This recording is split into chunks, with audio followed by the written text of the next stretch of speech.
সাবেক অন্তর্বর্তীকালীন সরকারের প্রধান উপদেষ্টা অধ্যাপক মোহাম্মদ ইউনূসের জন্য বরাদ্দ করা ভিভিআইপি মর্যাদার মেয়াদ 6 মাস কমানো হয়েছে।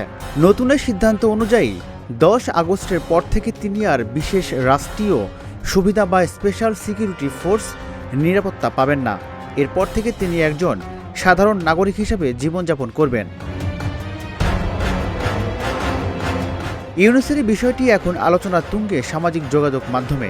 সিনিয়র সাংবাদিক আনিস আলমগীর লিখেছেন, মনে হচ্ছে বাস্তবতা একটু আপডেট দিয়েছে, ক্ষমতা কমলে প্রোটোকলও স্লিম হয়ে যায়।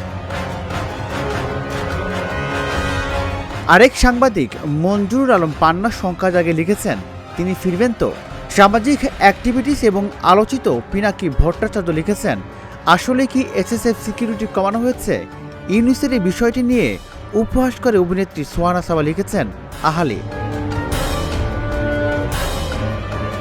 প্রধানমন্ত্রীর কার্যালয় সূত্র জানা গেছে, ডক্টর ইউনূসের ভিভিআইপি নিরাপত্তার মেয়াদ পূর্ব নির্ধারিত 1 বছর থেকে কমিয়ে 6 মাস করা হয়েছে।